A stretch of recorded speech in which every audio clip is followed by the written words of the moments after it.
Hey guys, Sean Langston here. I'm a full-time real estate investor. I've been investing in real estate for over 15 years now, and I want to break down a property to see whether or not we should buy or pass on this one. So this is a particular property that an investor bought me, another wholesale investor bought me, and outside of Charlotte, right outside of Charlotte, North Carolina, in Gastonia. It's a 4-bedroom, 1-bathroom house, small house, about 1,100 square feet. And so I just wanted to run through the deal to see whether we should buy or pass. So this property here, it's a little small property, as you see. I just went and got it off of Google. And so I always go to Google first, and just to check it out to get a general idea of, what's near it and kind of what it looks like in the neighborhood. So this gives me a general idea. There are empty lot across the street, look like they're about to start building there. So that's really good. So this is the property here, the subject property. So I go to subject property, and the wholesaler sent me pictures as well. They sent me these pictures here, where basically kind of gives me a general idea of really what the house looks like. And so here we go. We have a few pictures. Here is the outside. It looks like the roof is in pretty good condition. Just looking at the pictures, foundation looks pretty good. We have the inside, which it's going to need a little work. You can tell here all the kitchen cabinets need to be replaced. All the kitchen needs to be redone. We'll have to redo the flooring. We'll have to redo the bathroom here. So pretty much a full renovation on this place here. The good thing about it is the property is only, like I said, about 1,100 square feet. So you can be in and out of here on a full renovation for between about $45,000. So that's a good thing.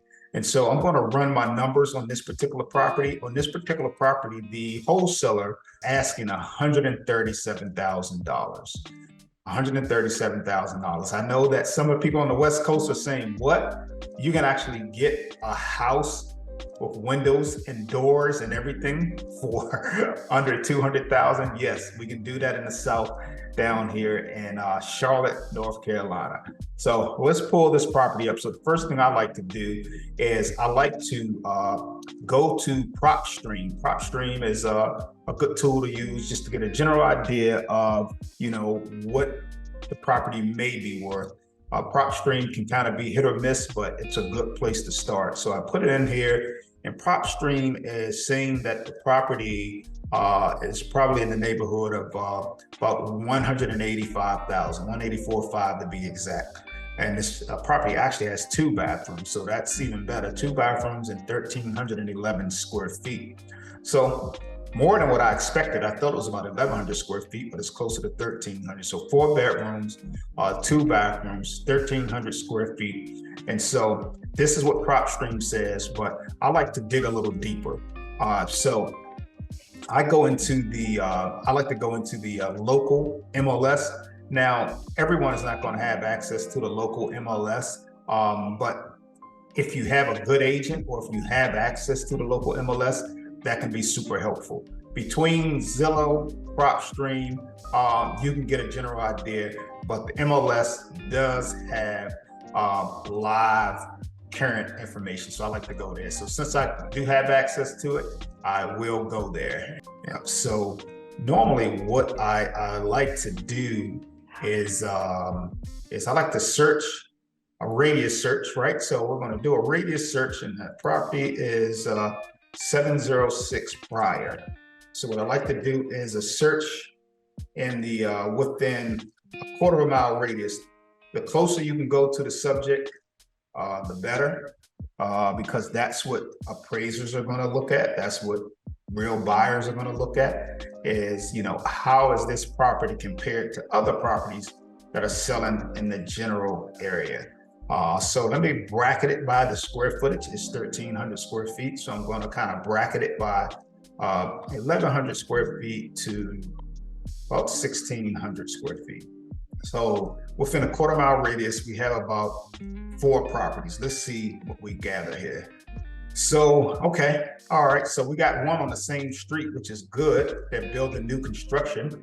That's 244. Let's kind of see what it looks like. So what I like to do is kind of see what the competition is, see what is sold and see what's out there. So this is a really nice house, 1,200 square feet. You know, it's actually a little smaller than our subject property, but it's brand new. So this property was built in 2022. So I want to look at something that's not brand new. So this one would be perfect. This was built in 1956, 3 bedrooms, 2 baths, 1,284 square feet. That's a perfect one to use. So I would take that one and I would select that one. This one is a 3 bedroom, 1 and 1/2 bath, built in 1958, 1,231 square feet. That's a good comp too. So basically, when you take the average of those two comps, which I'm going to find and just, you know, use those two. So 230, one sold for 230, and then the other one sold for 199. That's probably going to put us right at about 220 for our property. And as a rule of thumb, you never want to pay more than 70 cents on the dollar, so 70% of the market value. So the market value for this property, I'm going to say, we're going to, you know, say 225. 225, we're going to stick to that number. I think that if we improve this property, renovate it, we could sell it for 225. So using 225 as a guideline, let's see what we come up with. 225 times 70%. The max that I should pay for this is 157. The wholesaler wants to sell this property to me for 137. Is this a no or is this a go? This is absolutely a go. I'm going to submit an offer on this property and see if I can get it. This should be a pretty quick flip. It doesn't have look like anything major in here. You know, once we get in there, I'll have my guys check out to make sure there's nothing going on with the foundation. But just looking at the pictures, it doesn't look like anything major is needed. So once again, recap.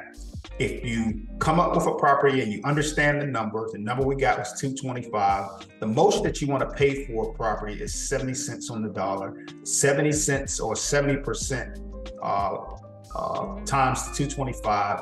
The max I should pay for this is 157. The wholesaler is asking for 137, which is great. $20,000, $30,000 less than what I should be paying. It's an absolute good deal. So that gives me room for if I have to increase the budget at all, or it gives me room if I want to do some different upgrades. So absolutely, this is a go. This is a go because it's less than 70 cents on the dollar for what the investor or wholesaler is asking for. So this is a good one here. 4 bedroom, 1 bath, smaller house outside of Charlotte. Turn around, you can do this flip here because it's small. This flip can be done in about 60 days and should be under contract pretty soon after that. And you can make a lot of money off of this one here. So I'm liking this. So let me just recap. If you add about 40,000 in repairs and we get it for 137, let's say 137 plus 40. So we be all in at 177 minus 225, you know, and after we pay commissions and everything, probably going to stand to make about $38,000. So that's definitely a go. Hope this made sense.